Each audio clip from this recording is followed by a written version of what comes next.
ஆண்டவராகிய இயேசு கிறிஸ்துவ நாமத்தினாலே உங்களை வாழ்த்துகிறோம். இந்த நாளிலும் நம்முடைய தியானத்திற்கு நம்ம 1 பேதுரு 3வது அதிகாரம் 13வது வசனத்திலிருந்து 18வது வசனம் வரைக்கும் வாசிக்க போகிறோம். 1 பேதுரு 3வது அதிகாரம் 13லிருந்து. நீங்கள் நன்மையை பின்பற்றுகிறவர்களானால் உங்களுக்கு தீமை செய்கிறவன் யார்? நீதி நிமித்தமாக நீங்கள் பாடுபட்டால் பாக்கியவான்களாய் இருப்பீர்கள். அவர்களுடைய பயமுறுத்தலுக்கு நீங்கள் பயப்படாமலும் கலங்காமலும் இருந்து கர்த்தராகிய தேவனை உங்கள் இருதயங்களில் பரிசுத்தம் பண்ணுங்கள். உங்களில் இருக்கிற நம்பிக்கையை குறித்து உங்களிடத்தில் விசாரித்து கேட்கிற யாவருக்கும் சாந்தத்தோடும் வணக்கத்தோடும் உத்தரவு சொல்ல எப்பொழுதும் ஆயத்தமாயிருங்கள். கிறிஸ்துவுக்கேற்ற உங்கள் நல் நடக்கையை தூஷிக்கிறவர்கள் உங்களை அக்கிரமக்காரர் என்று உங்களுக்கு விரோதமாய் சொல்லுகிற விஷயத்தில் வெட்கப்படும்படிக்கு நல் மனசாட்சி உடையவர்களாய் இருங்கள். தீமை செய்து பாடனுபவித்தாலும் தேவனுக்கு சித்தமானால் நன்மை செய்து பாடனுபவிப்பதே மேன்மையாயிருக்கும். ஏனெனில் கிறிஸ்துவும் நம்மை தேவனிடத்தில் சேர்க்கும்படி அநீதியுள்ளவர்களுக்கு பதிலாக நீதி உள்ளவராய் பாவங்களின் நிமித்தம் ஒரு தரம் பாடுபட்டார். அவர் மாம்சத்திலே கொலையுண்டு ஆவியிலே உயிர்ப்பிக்கப்பட்டார். இருக்கிற இடத்துல ஒரு நிமிஷம் கண்களை மூடி நாம் ஜெபம் செய்வோம். எங்களை அதிகமாய் நேசிக்கிற நல்ல ஆண்டவரே, இந்த வேளைக்காக நாங்கள் உமக்கு நன்றி செலுத்துகிறோம். நாங்கள் வாசித்த இந்த வேத பகுதிக்காக உமக்கு நன்றி ஆண்டவரே. இந்த வார்த்தைகளின் மூலமாய் ஆண்டவரே நீர் எங்களோடு கூட பேசும்படியாக நாங்கள் ஜெபிக்கிறோம். ஆண்டவரே, சஃபரிங் சேவ்ஸ், அனுபவிப்பது ஆண்டவரே எங்களை தேற்றுகிறதாய், எங்களை ரட்சிக்கிறதாய், எங்களை உயர்த்துகிறதாய் இருக்கிறது ஆண்டவரே. பாடுகளை குறித்து யோசித்து ஆண்டவரே சஞ்சலப்படுகிறவர்கள் அநேகர் உண்டு சுவாமி. இந்த நாளிலும் உடைய வார்த்தையின் மூலமாய் ஒவ்வொருத்தரையும் நீர் ஸ்திரப்படுத்தும்படியாய் நாங்கள் ஜெபிக்கிறோம். கர்த்தர் தாமே எங்களோடு கூட இடைப்படுவீராக. இந்த தேவனுடைய வார்த்தைகளுக்காக நாங்கள் நன்றி செலுத்துகிறோம். உம்முடைய நாமத்தை மகிமைப்படுத்துகிறோம். நீர் எங்களோடு கூட பேசும்படியாய் எங்களை தாழ்த்தி ஒப்பு கொடுக்கிறோம். ஆண்டவரே, என்னை மறைத்து நீர் வெளிப்படும்படியாய் வேண்டிக் கொள்கிறேன். இயேசு கிறிஸ்துவ நாமத்தில் ஜெபிக்கிறோம் நல்ல பிதாவே, ஆமென். ஆல்ரைட், இந்த நாளிலும் நான் உங்களோட கூட பேச விரும்புகிற காரியம் என்ன அப்படின்னு சொன்னால், சஃபரிங் சேவ்ஸ், பாடுகள் நம்மை காப்பாற்றுகிற ஒன்றாக இருக்கிறது. நம்ம ரொம்ப கிறிஸ்டியன் டேர்ம்ஸில் சொல்லணும்னா இந்த பாடுகள் நம்மை ரட்சிக்கிறதா இருக்கிறது. ரொம்ப காம்ப்ளிகேட் பண்ணாமல் எளிமையாக சொல்லணும்னா, நம்ம அனுபவிக்கிற பாடுகள் நம்ம நல்ல பலப்படுத்தி நம்ம இன்னும் ஸ்திரப்படுத்தி கிறிஸ்துவுக்குள்ளே நம்முடைய விசுவாசத்தையும் நம்பிக்கையும் உயர்த்துகிறதா இருக்கிறது. அதுதான் இந்த பாடுகளுடைய காரணம் அப்படின்னு சொல்லி இந்த வேத பகுதியில் நம்ம வாசிக்கிறோம். இந்த வார்த்தைக்கு நேராக கடந்து போகிறதுக்கு முன்பாக C.S. லூயிஸ் அவர்கிட்ட பார்த்து ஒருத்தங்க இப்படி கேள்வி கேட்டாங்க, ஏன் நீதிமான்களுக்கு மாத்திரம் பாடுகள் நிறையா வருது, துன்பங்கள் நிறையா வருது அப்படின்னு. அதுக்கு அவர் என்ன சொன்னார் அப்படின்னா, அவங்களால மட்டும்தான் அதை மேற்கொள்ள முடியும் அப்படின்னு. அது இங்கிலீஷில் சொல்லணும்னா, they are the only ones who can take it. இந்த நீதிமான்கள், இந்த இயேசுவை நம்புகிறவர்கள், இயேசுவை விசுவாசிக்கிறவர்களால் மட்டும்தான் பாடுகளை அனுபவிக்க முடியும். மற்றவங்க இந்த பாடுகளை அனுபவிக்கும் போது என்ன சொல்லுவாங்கன்னா, இது எங்கள் தலையில் எழுதின விதி, இது பகவான் எழுதின காரியம் அப்படியெல்லாம் சொல்லுவாங்க. எல்லாருக்கும் சம்பவிக்கிறது தான் உங்களுக்கும் சம்பவிக்கும், எனக்கும் சம்பவிக்கும். நீங்களும் நானும் இயேசு கிறிஸ்துவை ஏற்றுக்கொண்டோம் அப்படிங்கிறதுனால நம்மை விட்டு விலகி மற்ற காரியங்கள் நடக்க போகிறதில்ல. நமக்கும் இந்த பாதிப்பு உண்டு, நமக்கும் இந்த பாடுகள் உண்டு. ஆனால் வேத வசனம் நமக்கு என்ன சொல்லுகிறது அப்படின்னு சொன்னால், இந்த பாடுகளை சமாளிக்கவும் மேற்கொள்ளவும் நமக்கு பலன் உண்டு. அதற்கு காரணம் கிறிஸ்து இயேசுவும் இந்த பாடுகளுக்கூடாக கடந்து சென்றாரு. அது மாத்திரம் இல்லை, நாம் விசுவாசிக்கிறதுனாலே நமக்கு இன்னும் மேன்மை அடைய முடியும் அப்படின்னு சொல்லி நம்ம வேதத்தில் பார்க்குறோம். அதுதான் இன்னைக்கு உங்களோட கூட திட்டமும் தெளிவுமாய் பேச வேண்டும் என்று சொல்லி விரும்புகிறேன். 14வது வசனத்தை மறுபடியும் ஒரு தடவை வாசிக்கலாம். நீதி நிமித்தமாக நீங்கள் பாடுபட்டால் பாக்கியவான்களாய் இருப்பீர்கள்.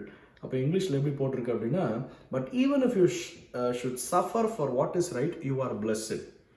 நீங்கள் நீதியாய் நல்ல விஷயத்துக்காக நீங்கள் பாடுகளை அனுபவிச்சிங்க, நன்மை செய்வதற்காக நீங்கள் பாடுகளை அனுபவிச்சிங்கன்னா உங்களை ஆண்டவர் என்ன சொல்கிறாரு, பாக்கியவான்கள் அப்படின்னு சொல்கிறாரு.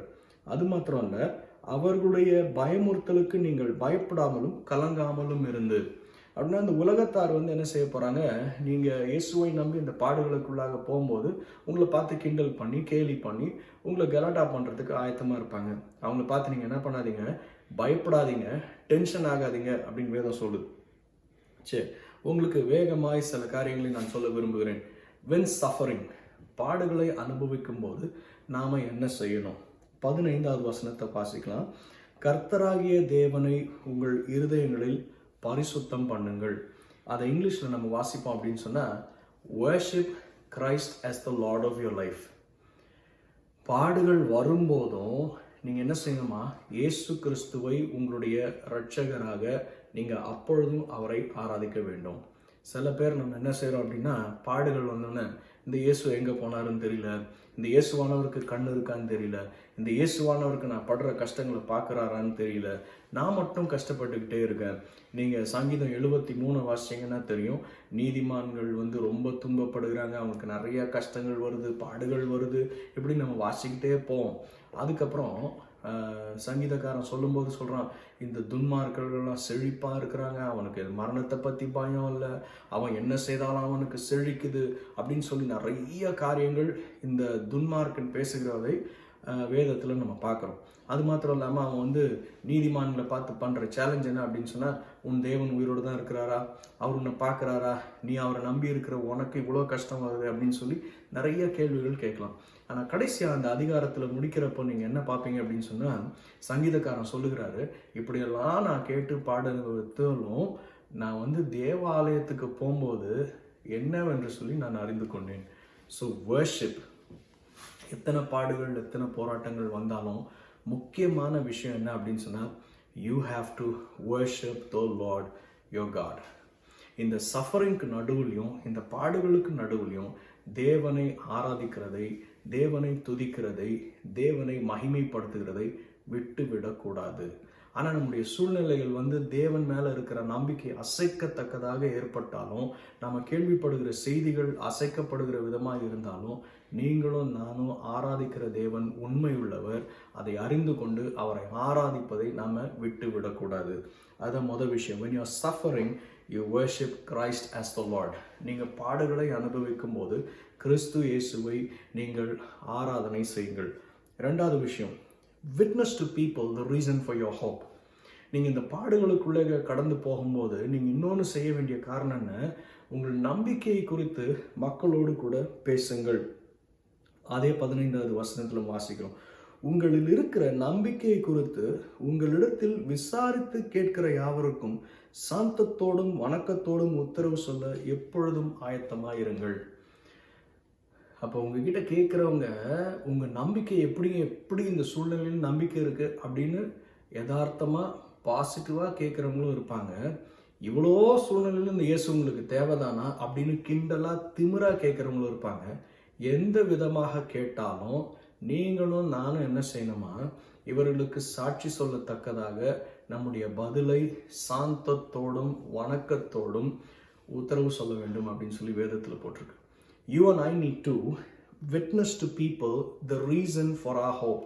நாம் வைத்திருக்கிற நம்பிக்கையின் காரணத்தை மற்றவங்களுக்கு சொல்லணும்.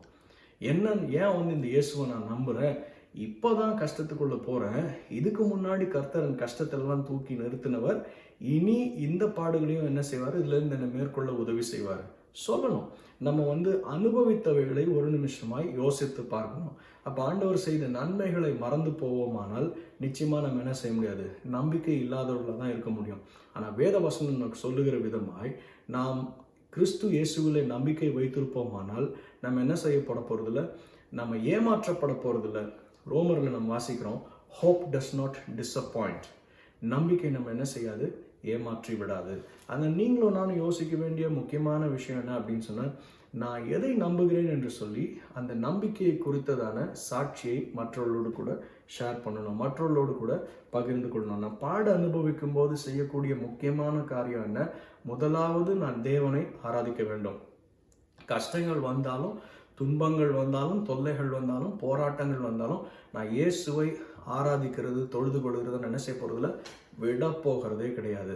அது நம்பர் 1. ரெண்டாவது, என்னை நம்பிக்கை குறித்து யாராவது விசாரிப்பாங்க, இல்லை கிண்டல் செய்வாங்களானாலும் அதை நான் என்ன செய்ய போகிறேன்?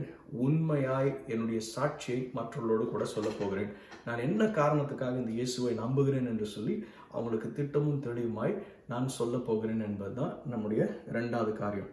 மூன்றாவது விஷயம், when you are suffering, what you do, wait for God to lift you up. தேவன் உங்களை உயர்த்தும்படியாக நீங்கள் என்ன செய்யுங்க? காத்திருங்க. 16வது வசனம், கிறிஸ்துவுக்கேற்ற உங்கள் நல் நடக்கையை தூஷிக்கிறவர்கள் உங்களை அக்கிரமக்காரர் என்று உங்களுக்கு விரோதமாய் சொல்லுகிற விஷயத்தில் வெட்கப்படும்படிக்கு நல் மனசாட்சியுள்ளவர்களாய் இருங்கள்.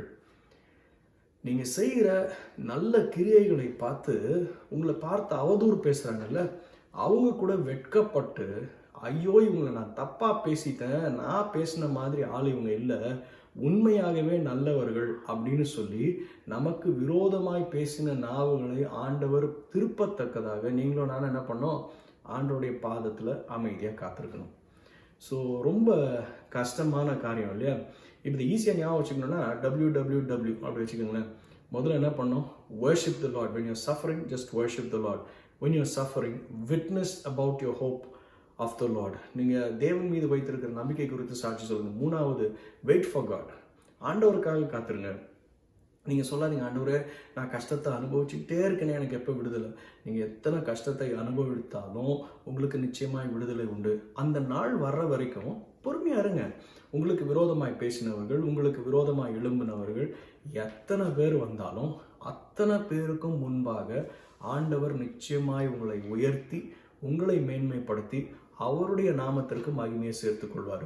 ஏன்னா இப்போ உங்களை ஆண்டவர் உயர்த்தும் போது நீங்கள் என்ன சொல்ல போகிறீங்க, என்னோட கடின உழைப்பில் என்னோட கஷ்டப்பட்டு நான் வேலை செஞ்சதில் முன்னேறினேன்னு நீங்கள் நிச்சயமாக சொல்ல போகிறதில்ல. ஏன்னா பாடம் அனுபவிக்கும் போதே இயேசுவை குறித்து சாட்சி சொன்ன நீங்களும் நானும் இப்போது உயர்ந்து வரும்போது யாரை பற்றி தான் சாட்சி சொல்லுவோம், என்னை உயர்த்தினவரும் என் தேவன் என்று சொல்லி தைரியமாக சாட்சி சொல்லுவோம். அதனால நம்ம கவலைப்படாமல் கர்த்தருக்குள்ளே காத்திருப்போம். அடுத்தது வேத வசனம் சொல்லுது, பாட அனுபவிக்கிறது தேவனுடைய சித்தம். நீங்கள் யோசிச்சு பாருங்களேன், உங்களை ரொம்ப நேசிக்கிறவங்க நீங்கள் கஷ்டப்படுறத பார்த்துட்டு சகிச்சுக்கிட்டு இருப்பாங்களா? உதாரணத்துக்கு உங்கள் வீட்டில் யாருக்காச்சும் இப்போ கோவிட் வந்துருச்சுன்னு வச்சுக்கோங்களேன். அப்போ அவங்க கஷ்டப்படுகிறத பார்த்து வீட்டில் இருக்கவங்க, பரவாயில்ல நீ கஷ்டப்படு, பரவாயில்ல நாசமாக போயிரு அப்படியா சொல்லுவாங்க? நீங்கள் உங்களுக்கு வழியே இல்லைனாலும் எவ்வளவு முயற்சி எடுத்து அவங்களுக்கு என்னெல்லாம் செய்ய முடியுமோ செய்ய முயற்சி எடுப்போம் இல்லையா? கபசுர குடிநீர் கொடுப்போம், இல்லை இந்த எண்ணத்தையாவது கொடுத்து மஞ்சள் பொடி, பால், மிளகு எண்ணத்தையாவது போட்டு அவங்கள எப்படியாவது தேத்தி எடுக்கணும். அவங்களுக்கு 2 முட்டை கொடுப்போம், அவங்களுக்கு நல்லா சாப்பிட கொடுப்போம், அவங்கள படுக்க வச்சு அவங்கள சீராட்டி பாராட்டி செய்வோம். ஆனால் நம்மளை பார்த்து என்ன செய்ய மாட்டோம், நீ சாப்பிடான்னு சொல்லி விடுறதுக்கு நிச்சயமாக நம்மளால் முடியாது. ஆனால் வேத வசனம் சொல்லுது, நாம் பாட அனுபவிக்கிறது தேவனுடைய சித்தமாக இருக்கிறது. அப்படின்னா நாம் கஷ்டப்படுகிறத பார்த்து தேவன் சந்தோஷப்பட போகிறாரா? நிச்சயமாக இல்லை. அப்படிதான் உலகத்தார் நினச்சி கொள்வாங்க. இவங்க இயேசுவை நம்புகிறாங்க, இயேசுன்னு கோயிலுக்கு போகிறாங்க, இயேசுவுக்கு காணிக்க கொடுக்குறாங்க, இயேசுவை நம்பி தான் எல்லாம் செய்கிறாங்க, நமக்கும் சும்மா இல்லாமல் நமக்கும் இந்த இயேசு தான் நல்லவர்னு சொல்கிறாங்க. இவ்வளவும் சொல்லி இவங்க இவ்வளோ கஷ்டப்படுறானே அப்படின்னு சொன்னால் தேவன் சொல்கிறாரு, இது என்னுடைய சித்தம். காரணம் என்ன? 17வது வசனத்தை வாசிக்கலாம். தீமை செய்து பாட அனுபவிப்பதிலும் தேவனுக்கு சித்தமானால் நன்மை செய்து பாட அனுபவிப்பதே மேன்மையாக இருக்குது. அப்படின்னா தீமை செய்கிறவன் கண்டிப்பாக தண்டனை கிடைக்கும், அப்போ அவன் பாட அனுபவிச்சு தான் ஆகணும். அதாவது நீங்கள் வினையை விதைச்சா வினையை தான் இருக்கணும். நீங்கள் கெட்ட காரியங்களை செய்தால் கண்டிப்பாக கெட்ட காரியங்கள் தன்னால் உங்களுக்கு திரும்பி வரும். ஆனால் வேத வசனம் சொல்லுது, நீங்கள் நல்ல காரியங்களை செய்தும் கெட்ட காரியம் திரும்பி வரும்போது அப்போ தேவன் சொல்லுகிறாரு, நீங்கள் என்னுடைய சித்தத்தை செய்கிறீங்க. ஆண்டவர் விரும்புகிற வாழ்க்கை நீங்களும் நான் என்ன செய்கிறோம், வாழுகிறோம் அப்படின்னு சொல்லி ஆண்டவர் நம்மளை பார்த்து சொல்கிறார். ஸோ தேவனுடைய சித்தம் என்ன? முதலாவது, it is better to suffer for doing good. நன்மை செய்வதற்காக நாம் பாடு அனுபவிக்கிறதுல எந்த தவறும் இல்லை. அப்போ நீங்கள் எத்தனை நன்மை செய்தாலும் அத்தனை நன்மைக்கும் நீங்கள் பாடு அனுபவிக்கும் போது அது குறித்து நீங்கள் என்ன செய்யாதீங்க, கவலையே படாதீங்க, நன்மையை செய்து கொண்டே இருங்கள். நன்மை செய்கிறது என்ன செய்யாதீங்க, விட்டு விடாதிருங்கள். நீங்கள் நன்மை செய்கிறத விட்டு விடுவீங்கன்னு சொன்னால் தேவன் உங்களை ஆசீர்வதிப்பது கஷ்டமாக போயிடும். நீங்கள் எல்லா சூழ்நிலையிலும் நன்மை செய்கிறதை விட்டு விடாமல் இருப்பீர்களானால் நிச்சயமாக நீங்கள் என்ன செய்ய முடியும், தேவன் உங்களை ஆசீர்வதிக்கிறதை உங்களால் நிச்சயமாய் பார்க்க முடியும். அடுத்தது, இது ஏன் தேவனுடைய சித்தம்? நாம் பாட அனுபவிக்கிறது தான் தேவனுடைய சித்தம்னா ஏன் இப்படி ஒரு சித்தம் அவருக்கு இருக்கணும் அப்படின்னு சொன்னால் 18வது வசனத்தில் நம்ம பார்க்கலாம். ஏனெனில் கிறிஸ்துவும் நம்மை தேவனிடத்தில் சேர்க்கும்படி அநீதி உள்ளவர்களுக்கு பதிலாக நீதி உள்ளவராய் பாவங்களின் நிமித்தம் ஒரு தரம் பாடுபட்டார். வேதவசனம் சொல்லுது, இயேசுவானவர் இந்த கெட்டவர்களுக்கு எல்லாத்துக்கும் சேர்ந்து சிலுவையில் நல்லவராக இருந்தாலும் மரித்தார். நீங்கள் யோசித்து பாருங்களேன், இயேசுவானவர் ஏதாவது கெட்டது செய்தாரா?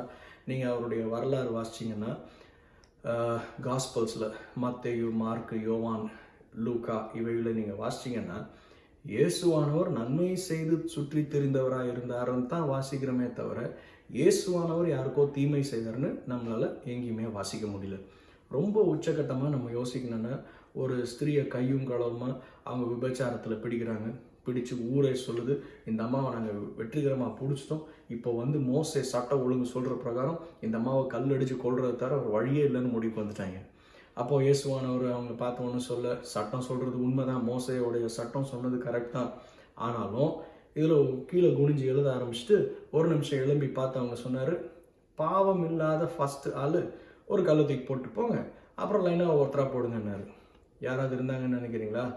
ஒரு ஆள் கூட கிடையாது, எல்லாருமே கிளம்பி போயிட்டாங்க. அப்போ யோசித்து பாருங்கள், ஒரு கையும் களவுமாய் ஊரே பிடித்து இவங்களை கொல்ல வேண்டும் என்று சொல்லி முயற்சி எடுத்து கொண்டு வந்த ஒரு ஸ்திரீயை, ஒரு பெண்மணியை ஆண்டவர் பார்த்து மன்னித்து விட்டு நன்மை செய்தார். எத்தனையோ தடவை இந்த பரிசேயர்களும் வேத பாரகர்களும் இயேசுவை எப்படியாவது மாட்ட வைக்கணும்னு சொல்லி எத்தனையோ காரியங்களை செய்தார். அத்தனை காரியங்கள் மத்தியிலும் இயேசுவானவர் நன்மையை மட்டும்தான் செய்தார்.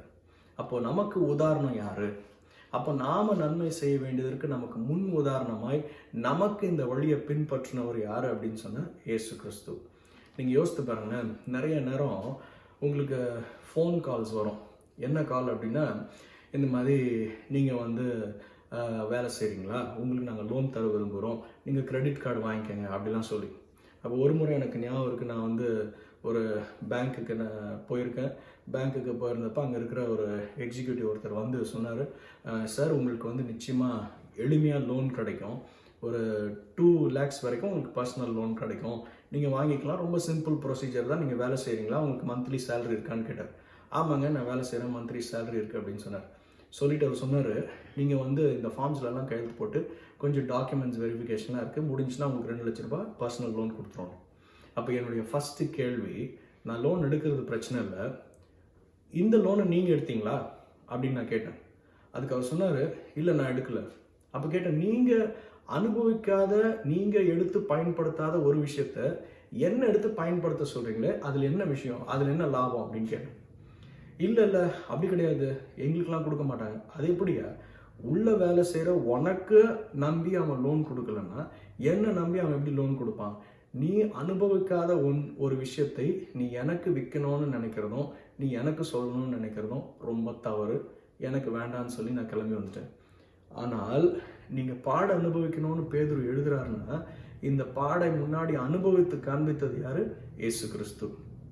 அப்போ இயேசு கிறிஸ்து இந்த பாடுகளின் வழியில் போனார்னா நமக்கு ஒரு முன் உதாரணம் இருக்குது. இப்போ நீங்களும் நானும் அந்த பாதையில் போகிறதுல எந்த வித பிரச்சனையும் இல்லை.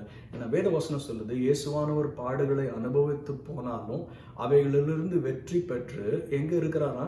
பரலோகத்திலே பிதாவினிடத்துல வலது பார்சத்தில் வீற்றிருக்கிறார் என்று சொல்லி வேதத்தில் எழுதியிருக்கிறத நம்ம பார்க்குறோம். அப்போ இயேசுவானவர் இந்த பாடுகளின் வழியாக கடந்து போனார்னா, அப்போ நீங்களும் நானும் அந்த பாடுகள் வழியாக கடந்து போகும்போது நமக்கு என்ன உண்டு?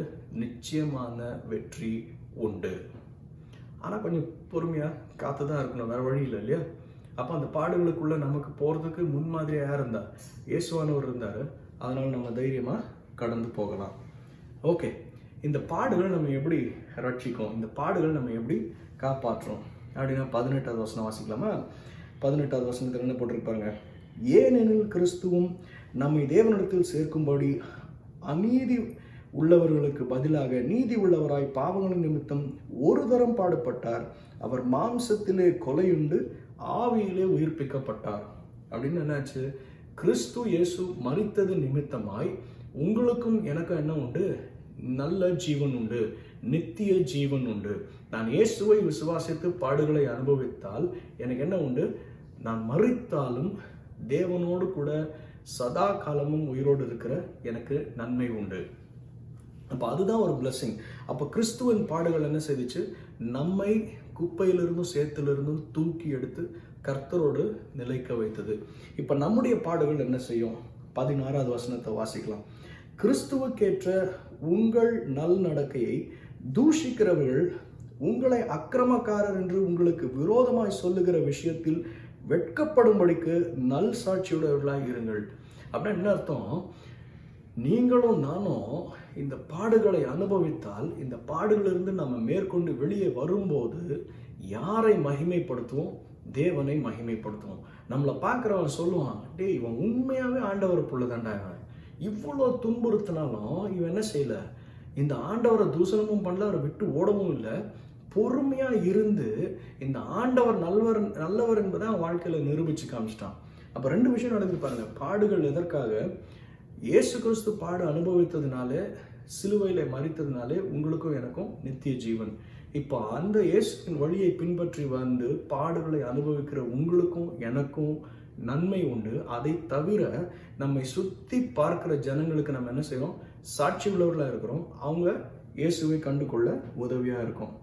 ஆல்ரைட், கடைசியாக ஒரு வசனத்தை நம்ம பழைய ஏற்பாட்டிலேருந்து வாசிக்க போகிறோம். ஆண்டவர் நம்ம எப்படி தெரிஞ்சுக்கிட்டாரு? ஏன் இந்த பாடுகளை கூட நம்ம கடந்து போகிறோம்? ஆண்டவர் எப்படி நம்ம தெரிஞ்சுக்கிட்டாரு அப்படின்னா, ஏசாயா 48வது அதிகாரம் 10வது வசனம். இதோ உன்னை புடமிட்டேன், ஆனாலும் வெள்ளியைப் போல உபத்திரவத்தின் குகையிலே உன்னை தெரிந்து கொண்டேன். ஆண்டவர் உங்களையும் என்னையும் எங்கே தெரிஞ்சுக்கிட்டாராம்? சூப்பராக இருக்கும்போது தெரிஞ்சுக்கல, இந்த மாதிரி கஷ்டத்தை அனுபவிக்கும் போது, கஷ்டத்தின் மத்தியில் ஆண்டவர் உங்களையும் என்னையும் என்ன செய்திருக்கிறாரு? தெரிந்து கொண்டார். அப்போ இது இங்கிலீஷில் வாசிக்கும் போது, I picked you up in the furnace of affliction. பாடுகளின் மத்தியில் ஆண்டவர் உங்களையும் என்னையும் தெரிந்து கொண்டாரு. ஏன் பாடுகளின் மத்தியில் தெரிந்து கொண்டாரு? நல்லா இருக்கும்போது தெரிஞ்சுக்கலாமே. நல்லா இருக்கும்போது நம்மை தெரிந்து நம்மை தேடி வருவதற்கு ஒரு பெருந்திரளான கூட்டம் இருக்கு. ஆனால் நம்ம நல்லா இல்லாமல் படுமோசமான நிலைமையில, ரொம்ப சஞ்சலப்பட்டு வாழ்க்கையின் வேதனையில், கஷ்டத்தில், தொல்லையில் நம்ம கடந்து போகும்போது நம்மை தேடி கண்டுபிடிக்க இயேசுவானவர் வந்தார். பாடுகளின் மத்தியிலே நான் உன்னை கண்டுபிடித்தேன்னு சொல்றார். இதோ உன்னை புடமிட்டேன், ஆனாலும் வெள்ளியைப் போல உபத்திரவத்தின் குகையிலே உன்னை தெரிந்து கொண்டேன். அப்போ இந்த ஆசாரி வெள்ளி வேலை செய்கிறவங்க, இந்த தங்க வேலை செய்கிறவங்கலாம் நீங்கள் போய் பார்த்தீங்கன்னா தெரியும், நல்ல சூட்டில் தான் அந்த வெள்ளி மெல்ட் ஆகும், அந்த தங்கமும் செயல்படும். அப்போது அந்த நெருப்புக்கு ஊடாக நாம் கடந்து போகும்போது நமக்கு பெரிய நன்மை உண்டு. வாரன் வேஸ்பி அப்படின்னு சொல்கிற ஒரு மனுஷன் எழுதின ஒரு கருத்தை வாசித்து நான் உங்களுக்கு எக்ஸ்பிளைன் பண்ணி முடிக்க போகிறேன். God's choice makes chosen men choice men. தேவனுடைய தெரிந்தெடுக்கிற ஒரு மனுஷனை ஆண்டவர் என்ன பண்ணுறாருன்னா, அவனை தெரிந்தெடுத்து கொண்ட பிறகு அவனுக்கு பிரியமானவனாய் ஆக்கி கொள்கிறார். We are chosen not in the palace but in the furnace. ஆண்டவர் நம்ம எங்கே தெரிந்து கொண்டாரா? அரண்மனையிலையோ இல்லை செழிப்பின் மத்தியிலோ நம்ம தெரிந்து கொள்ள, நம்மை அந்த உபத்திரவத்தின் மத்தியிலே, போராட்டத்தின் மத்தியிலே தெரிந்து கொண்டார். இந்த furnace beauty is marred. அப்படின்னா இந்த நெருப்பில் என்ன சேதப்படுகிறது? நம்முடைய அழகு மாறிவிடுகிறது, நம்முடைய அலங்காரம் மாறிவிடுகிறது, நம்மளுடைய பலன் உருகுகிறது, நம்முடைய மகிமை குன்றி போகிறது. ஆனாலும் தேவனுடைய அன்பு நம்மை சேர்த்து அவரோடு நித்தியத்திலே சேர்த்து கொள்ளும். அது இங்கிலீஷில் ஒரு தடவை வாசிச்சு முடிக்கிறேன். God's choice makes chosen men choice men. We are chosen not in the palace but in the furnace. In the furnace beauty is marred, fashion is destroyed, strength is melted, glory is consumed. Yet here eternal love reveals its secrets and declares its choice. ஒரு மனுஷனை தெரிந்து கொள்வது அப்படின்னு சொன்னால், இந்த உலகத்தில் நீங்கள் பார்த்தீங்கன்னா சில க்ரைட்டீரியா வச்சுருக்காங்க. நீங்கள் வேலைக்கு போகும்போது ஒரு அப்ளிகேஷன் போடுவீங்க. அந்த அப்ளிகேஷனில் உங்களுடைய படிப்பு, உங்களுடைய தகுதி இவைகளெல்லாம் பார்த்து உங்களை இன்டர்வியூக்கு கூப்பிடலாமா இல்லையான்னு முடிவு பண்ணுவாங்க. இன்டர்வியூக்கு கூப்பிட்ட பின்பு ஒரு பேனல் உட்காந்து உங்களை கேள்வி கேட்டு அவங்க எடுக்க போகிற வேலைக்கு நீங்கள் தகுதி உள்ளவர்கள் தானா அப்படிங்கிறத உங்களை செக் பண்ணுவாங்க. இவைகளெல்லாம் முடிந்த பிறகு எல்லாம் ஓகே ஆனால் மட்டும்தான் உங்களை செக் பண்ணுவாங்க. ஆனால் ஆண்டவரும் உங்களையும் என்னையும் எப்படி தெரிந்தெடுத்துக்கிறாரு தெரியுங்களா? நீங்கள் பெஸ்ட்டான்னு நினச்சி உங்களுக்கு தெரிந்தெடுத்துக்கொள்ளுங்க. நீங்கள் விளங்காத கேஸு, உருப்படாத கேஸு, நிறைய தோல்வி அடைந்தவங்க, வருத்தத்தில் இருக்கிறவங்க, தொல்லையில் இருக்கிறவங்க, தோல்வியில் இருக்கிறவங்க, அப்படி தான் ஆண்டவர் தெரிந்து கொள்கிறார். நீங்கள் வேதத்தில் பார்த்தீங்கன்னா பேதுருவை தெரிந்து கொண்டார். அவர் எங்கே தெரிந்து கொண்டார்? பேதுரு ஒரு மீன்காரன் தான். ஆனால் மீன் பிடிக்கிறதுக்கு வசதி இல்லாமல், மீன் பிடிக்க முடியாமல் தோல்வி அடைந்த போது பேதுருவை தெரிந்து கொண்டார். மோசேவை தெரிந்து கொண்டார். எப்படி தெரிந்து கொண்டார்? மோசே திக்குவாயனமாய் மந்தனாவுளமாய் இருந்தார். அப்போ அவரை தெரிந்து கொண்டார். அவரை தெரிந்துக்கிட்டு யார்கிட்ட பேச வச்சார் தெரியுங்களா? ராஜாவோடைய பேச வச்சார். யோசேப்பை தெரிந்து கொண்டாரு. யோசேப்பை எங்கே தெரிந்து கொண்டாரு? சகோதரர்களெல்லாம் தூக்கி குழியில் போட்டு போயிட்டாங்க. ஒரு சகோதரன் சொன்னான், ரூபன் பெரிய பெரிய சகோதரன் சொன்னான், டே அவனை கொல்ல வேணாம், அவனை அப்படியே விட்டுறலாம், ஜீவனோட இருந்துட்டு போட்டான் அப்படின்னு. அப்போ அவனை ஆண்டவர் எங்கே தெரிந்து கொண்டார்? அந்த குழியில் தெரிந்து கொண்டாரு. இப்படி நீங்கள் வேதத்தில் ஒவ்வொருத்தரையும் பார்க்கும்போது அவங்களுடைய துயரத்திலும் கஷ்டத்திலும் தோல்வியிலும் போராட்டத்திலும் ஆண்டவர் தெரிந்து கொண்டாரு. ஆனால் தெரிந்து கொண்ட அத்தனை பேரும் எப்படின்னா, ஒரே ஒரு எல்லாருக்கும் ஒரு நல்ல ஒரு கேரக்டர் இருந்துச்சு. என்ன கேரக்டர் தெரியுமா? உண்மை உள்ளவர்கள். ஆண்டவர் யாரை தெரிஞ்சுக்குவார் தெரியுமா? உண்மை உள்ளவர்களை மட்டும்தான் தெரிந்து கொள்வாரு. திருட்டு பசங்களும் தெரிஞ்சுக்க மாட்டாரு. ஏமாத்துறவனு ஆண்டவர் தெரிஞ்சுக்க மாட்டாரு. ரொம்ப ஸ்மார்ட்டா இருக்கவனு ஆண்டவர் தெரிஞ்சுக்கிறது இல்லை. பயங்கர புத்திசாலியா சாதுரியமா எல்லாத்தையும் யோசித்து தெளிந்த புத்தியோட எல்லா பக்கத்திலையும் ஆராய்ந்து அறிகிறவனு ஆண்டவர் தெரிஞ்சுக்கிறது இல்லை. ஆண்டவர் யாரை தெரிஞ்சுக்கிறாரு? உண்மை உள்ளவர்கள் எவர்களோ அவர்களை ஆண்டவர் தெரிஞ்சு கொள்கிறாரு. அப்போ அவர்களெல்லாம் தெரிந்து கொள்ளும் போது எங்கே இருக்கிறாங்க? எல்லாரும் செழிப்பில் இல்லை, அரண்மனையில் இல்லை, எல்லாம் உபத்திரவத்தில் தான் இருக்கிறாங்க. உபத்திரவத்தில் இருந்து அவங்களை தெரிந்து கொண்டு அவங்களை உயர்த்தி அவங்க மூலமாய் அநேகரும் ஆண்டவரை அறிந்து கொள்ள ஆண்டவர் நம்மை பயன்படுத்துவார். அதனால உங்கள் பாடல்களை குறித்து நீங்கள் என்ன செய்யாதீங்க, கவலைப்படாதீங்க. இதோ உன்னை புடமிட்டேன், ஆனாலும் வெள்ளியைப் போல உபத்திரவத்தின் குகையிலே உன்னை தெரிந்து கொண்டேன். அப்போ உங்களை தெரிந்து கொண்ட ஆண்டவர் உங்களை கைவிடுவாரா? நிச்சயமாக கைவிடுவதற்கான எந்த வித சந்தர்ப்பமும் இல்லை, வாய்ப்பும் இல்லை. பொறுமையோடு காத்துருங்க. நான் சொன்ன மாதிரி உங்களுடைய போராட்டத்தின் மத்தியிலே, உபத்திரவத்தின் மத்தியிலே ஆண்டவரை ஆராதிக்கிறத விட்டுறாதீங்க. ஆண்டவருக்கு சாட்சியாக இருக்கிறத விட்டுறாதீங்க. ஆண்டவருக்காக காத்திருக்கிறதை விட்டுறாதீங்க. Worship the Lord, witness for God and wait for God. When you do that while you're suffering, God is going to lift you up and raise you up and exalt you. இருக்கிற இடத்துல நம்ம கண்களை மூடி நாம் ஜெபம் செய்வோம். எங்களை அதிகமாக நேசிக்கிற ஆண்டவரே, இந்த வேளையில் நாங்கள் கேட்ட இந்த வார்த்தைக்காக நாங்கள் உமக்கு நன்றி செலுத்துகிறோம். ஆண்டவரே, பேதுரு திட்டமும் தெளிவுமாய் உடைய வேதத்தில் எழுதியிருக்கிறதை குறித்து நாங்கள் சந்தோஷம் அடைகிறோம். பேதுரு இந்த கடினமான பாதைகளிலே கடந்து போனார் என்பதை நாங்கள் அறிவோம் சுவாமி. ஆண்டவரே, அவர் உம்மை நேசிக்கிறேன் என்று சொல்லி அதிகமாய் வாயார பேசினாலும் ஆண்டவரே, உம்மை 3 தரம் மறுதளித்த போதும் ஆண்டவரே, நீர் ஜீவனோடு திரும்பி வந்த பின்பு பேதுருவினிடத்தில் சென்று நீ என்னை நேசிக்கிறாயா என்று சொல்லி உம்முடைய அன்பின் வார்த்தைகளை கேட்டீர் ஆண்டவரே. அது மாத்திரம் இல்லை, தோல்வியிலே இருந்தவர் பேதுரு ஆண்டவரே எல்லா சூழ்நிலைகளும் பதட்டத்தோடு ஆண்டவரை ஆக்ரோஷத்தோடு ஆண்டவரே ஒரு தெளிவில்லாதபடி செயல்பட்டதை நீர் பார்க்கிறீர் ஆண்டவரே. ஆனாலும் உண்மை உள்ளவராய் பேதுரு இருந்ததுக்காக நாங்கள் நன்றி செலுத்துகிறோம். ஒன்றுமில்லாத சூழ்நிலையிலிருந்து, உபத்திரவத்திலிருந்து பேதுருவை தெரிந்து கொண்டு அவர் மூலமாக எழுதப்பட்ட வார்த்தையை இன்னைக்கு நாங்கள் தியானிக்க நீர் கொடுத்த கிருபைக்காக நன்றி.